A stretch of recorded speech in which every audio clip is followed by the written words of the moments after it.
প্রতি বছর 6 থেকে 9 ফুট নিচে নেমে যাচ্ছে ভূগর্ভস্থ পানির স্তর।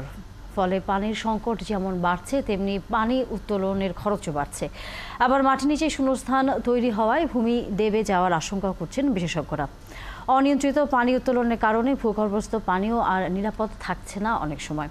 ভূগর্ভস্থ পানির উপর চাপ কমাতে নদীর দূষণ কমানোর বিকল্প নেই বলছেন বিশেষজ্ঞরা। আরও জানাচ্ছেন ফাল্গুনী রশিদ।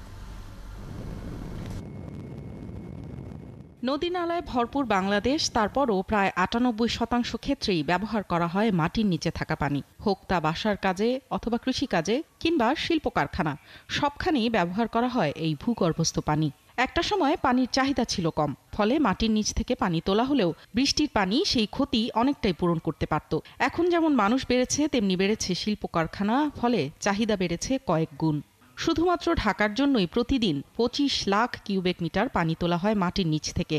পানি উন্নয়ন বোর্ডের হিসেব বলছে, গেল 50 বছরে ঢাকার পানির স্তর আগের তুলনায় অন্তত 230 ফুট নিচে নেমে গেছে। ঢাকাতে গত 50 বছরে প্রায় 80 মিটার নিচে নেমে গেছে। যেহেতু ঢাকার পানিটা আমরা তুলে এখানে একটা কার্ন অফ ডিপ্রেশন করেছি, ঢাকার পানির হেডটা অনেক নিচে নেমে গেছে সারাউন্ডিং এরিয়ার চাইতে, তাহলে সারাউন্ডিং এরিয়া থেকে ঢাকার দিকে গ্রাউন্ড ওয়াটারটা আসে। এখন ইন্ডাস্ট্রিগুলো কি করছে, সারাউন্ডিং এরিয়া থেকে পানিটা তুলে নিচ্ছে। ইন্ডাস্ট্রিগুলো চারপাশ থেকে পানি তুলে ফেলাতে এই হরিজন্টাল ইনফ্লোটাও অনেক কমে গেছে। শুধু ঢাকা নয়, দেশের 2/3 এলাকাতেই মাটির নিচের পানির স্তর নেমে যাচ্ছে।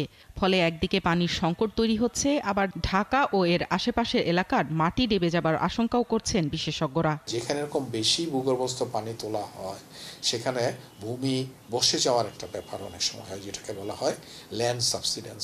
ধর আমাদের কাছাকাছি ব্যাংককে হয়েছে, সাংহাইতে হয়েছে, টোকিওতে হয়েছে, এই ভূমি বসে যাওয়া বা ল্যান্ড সাবসিডেন্স এটা হতে পারে। তো আমাদের এখানে ওই রিস্কটা আছে।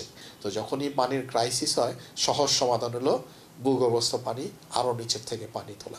এইখান থেকে আমাদেরকে বেরিয়ে আসতে হবে, আমাদের সারফেস ওয়াটারের দিকে জোর দিতে হবে অনেক। ভূগর্ভস্থ পানির ব্যবহার কমাতে নদীর পানি ব্যবহারের উপর জোর দিচ্ছেন বিশেষজ্ঞরা। তবে সেজন্য আগে প্রয়োজন নদীগুলোকে দূষণমুক্ত রাখা।